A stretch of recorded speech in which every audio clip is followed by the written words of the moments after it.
گا جب یہ کافر لوگ بڑی تمنائیں کریں گے کہ کاش وہ مسلمان ہوتے۔ یہ وقت قیامت کے دن ہوگا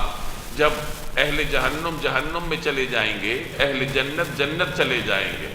اور بعض وہ گنہگار مسلمان جو جہنم میں ہوں گے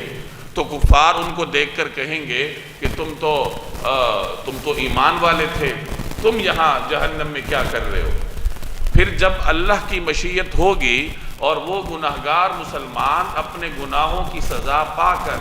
جہنم سے نکل جائیں گے، جنت چلے جائیں گے، اور جہنم میں صرف کفار رہ جائیں گے، تو اس وقت کافر یہ تمنا کریں گے کہ کاش ہم بھی مسلمان ہوتے تو ہم بھی ان کی طرح جہنم سے نکل جاتے، یا ہم جہنم آتے ہی نہ، اور اگر آتے بھی تو اپنے گناہوں کی سزا پا کر ان گنہگار مسلمانوں کی طرح ہمیں بھی جنت سے نکال لیا جاتا، تو وہ اس وقت یہ تمنا کریں گے۔ قرآن کریم میں مختلف مقامات پر آخرت کی حسرتوں کا بیان ہے کہ کس طریقے سے آخرت میں اہل کفر اور جو دنیا میں اللہ کا انکار کرتے تھے وہ حسرتیں کریں گے، وہ کہیں گے کاش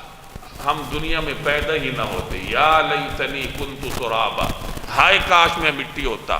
کبھی وہ کہتے ہائے کاش ہم مسلمان ہوتے، لیکن اس وقت کی حسرت اور ندامت انہیں ایک دھیلے کا بھی فائدہ نہیں پہنچائے گی۔ ندامت